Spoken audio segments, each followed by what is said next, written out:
L'invité business avec Banque Populaire Grand Ouest et sa banque d'affaires de proximité autochtone.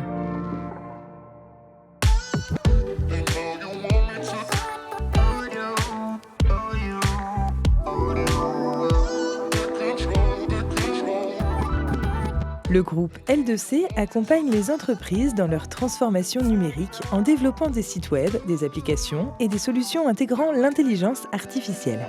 Fondé en 2021 et implanté à Nantes, le groupe s'appuie sur 50 collaborateurs et réalise un chiffre d'affaires de 5 millions d'euros.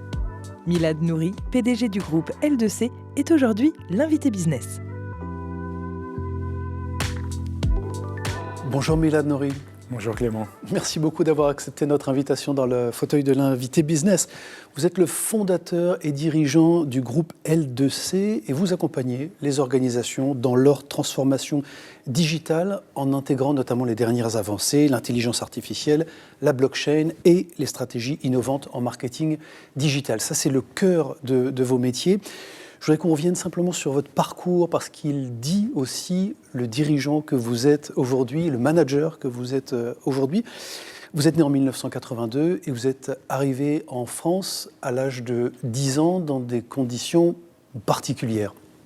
Oui, donc je suis arrivé en France, mes parents étaient réfugiés politiques, donc on est arrivé et on est tombé dans le circuit de réfugiés en fait quand on arrive en France. Donc, on a vécu plusieurs mois dans des foyers, enfin on était littéralement sans domicile fixe pendant quelques mois.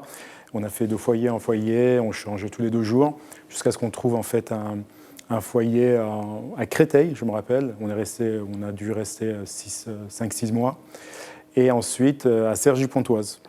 On est resté 1 an, donc là on a fait pendant 1 an dans ce foyer. Et c'est là qu'on nous a proposé en fait, comme il n'y avait plus de place en fait en région parisienne, ils nous ont proposé 2 villes, Nantes et Lille. Et la personne qui s'occupait de notre dossier nous a dit Nantes, l'université de Nantes était très connue. Et comme les études étaient super importantes pour mes parents, on a dit qu'on allait à Nantes. Donc c'est comme ça que j'ai atterri à Nantes. Bon, vous vous installez dans le quartier de Bellevue, vous faites votre scolarité à Chantenay, dans le quartier de Chantenay. Et puis une prépa à Maths Sup, Maths P. Les études étaient importantes pour vos parents. C'est vraiment une façon aussi de leur prouver que la réussite était possible malgré ce parcours compliqué, il faut le dire. Vous veniez d'Iran, vous l'avez évoqué tout à l'heure, et un parcours pas simple, en tout cas pour arriver jusqu'à Nantes. Mais ces études-là, c'était une façon aussi de construire votre vie, votre existence. Oui, surtout que j'avais de la chance, j'étais bon en maths et dans les matières scientifiques. Donc je me disais pourquoi pas, parce que je voulais être ingénieur. Et il fallait que je fasse une prépa. C'est vrai que quand on fait les études à Bellevue, au lycée Albert Camus, moi personnellement, j'étais plus orienté vers un BTS ou d'autres diplômes plus techniques.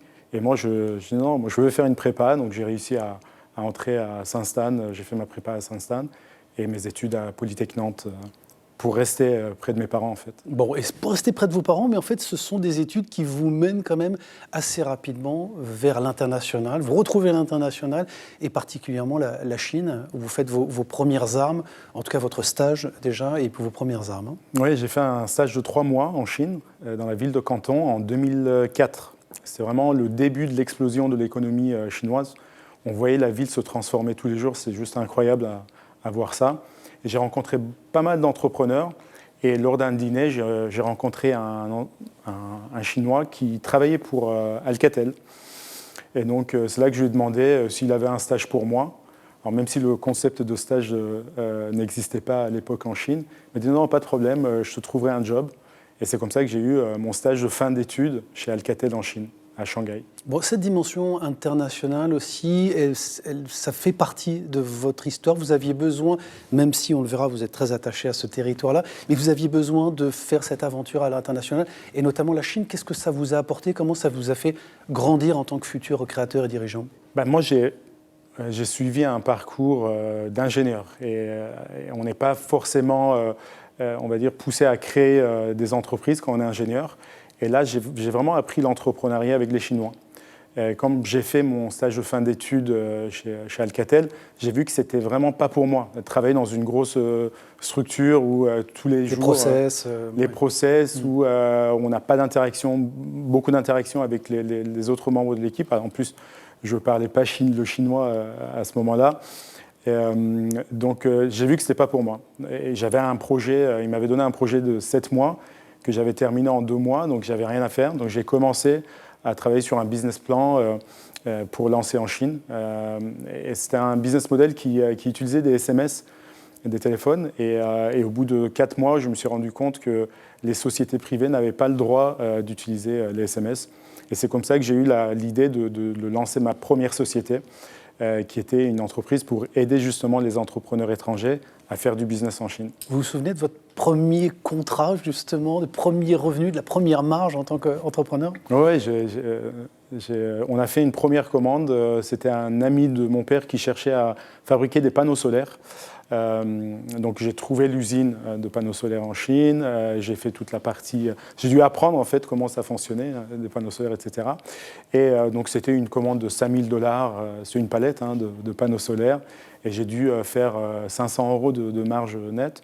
10%, dit, bon, c'est pas mal voilà, déjà, 10% net. Je me suis dit, bon, si je multiplie ça par des milliers de commandes, je peux devenir millionnaire. Donc c'est comme ça que j'ai commencé cette entreprise. Bon, et le Covid est passé par là, je fais une ellipse, mais on arrive en 2021 et met un peu tout par terre, en tout cas dans cette aventure chinoise.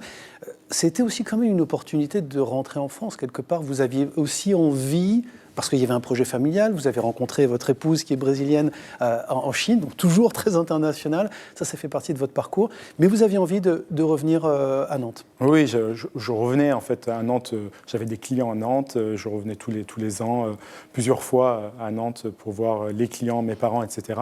Mais je voulais que mes filles grandissent à Nantes, et surtout pas loin de mes parents. Et profiter de leurs grands-parents. Donc, mais en fait, prendre la décision était très compliqué parce qu'on avait une qualité de vie incroyable en Chine. Et en fait, le Covid a fait qu'on était venu passer 2-3 semaines pendant le Covid, et ils ont fermé les frontières, et on s'est dit avec mon épouse, c'est le bon moment. On s'installe maintenant à Nantes, et donc du coup, on a fait un déménagement en visio, et on s'est installé à Nantes.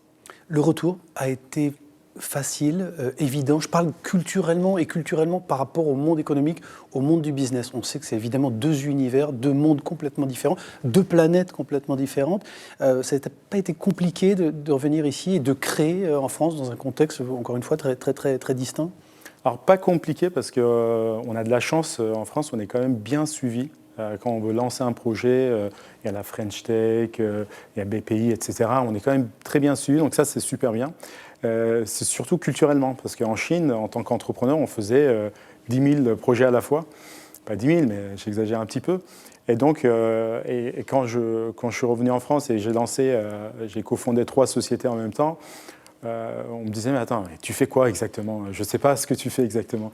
Et en fait, c'est vraiment ça la difficulté d'expliquer ce que je faisais et d'expliquer que, en fait, je peux lancer plusieurs projets en même temps. Mais ce n'était pas plus compliqué que ça, en fait. C'était même, je dirais, plus facile qu'en Chine, parce qu'en Chine, je n'étais pas du tout accompagné, ni financièrement, ni par le gouvernement ou des associés, parce que je n'avais pas d'autres associés à part mon épouse.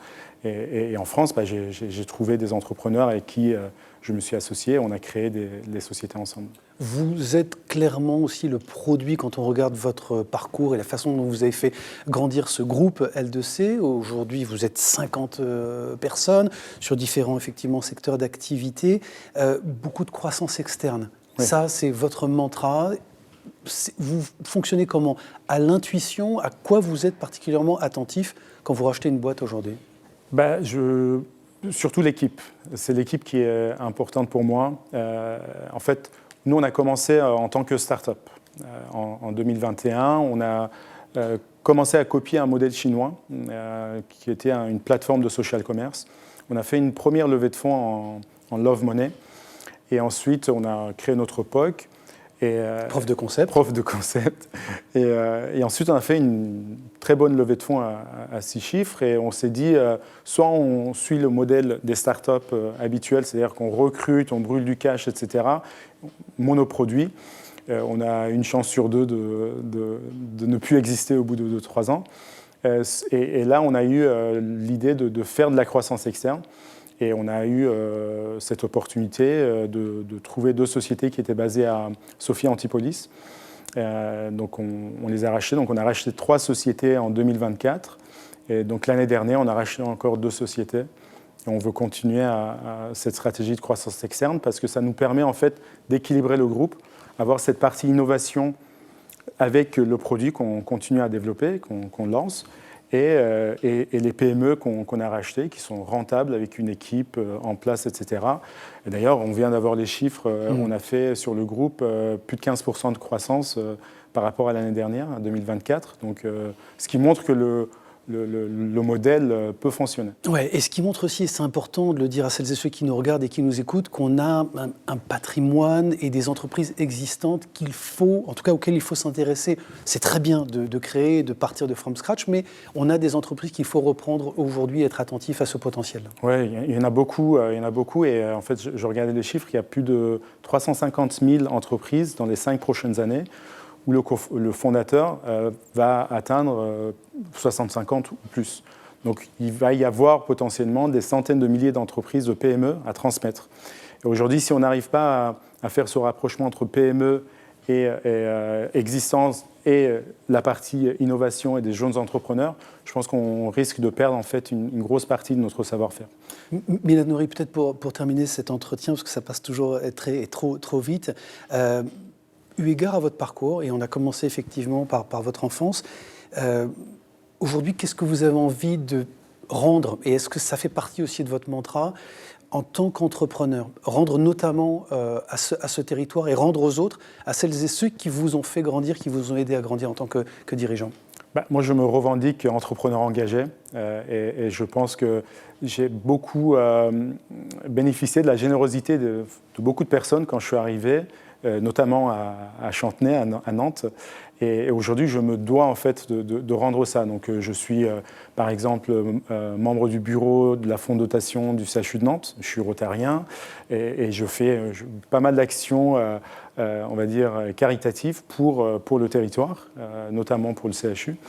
Et je me sens c'est un devoir pour moi aujourd'hui de faire ça. Bon, ça fait partie de la vie de l'entrepreneur et c'est bien aussi de le rappeler. On parle de responsabilité territoriale aussi aujourd'hui des entreprises au-delà de la RSE. Et c'est très bien de rappeler aussi cette vocation en tant qu'entrepreneur. Merci beaucoup. Pour terminer cet entretien aussi, petit exercice qu'on aime soumettre à nos invités.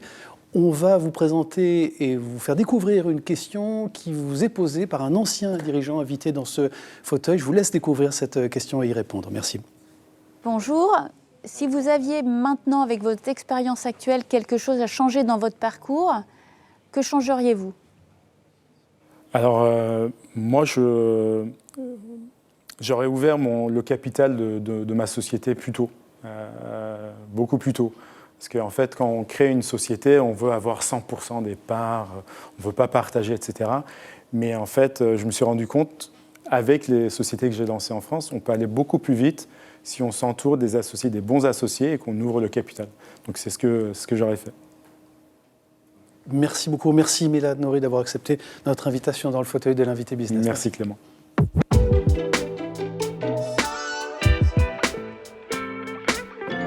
L'invité business avec Banque Populaire Grand Ouest et sa banque d'affaires de proximité autochtone.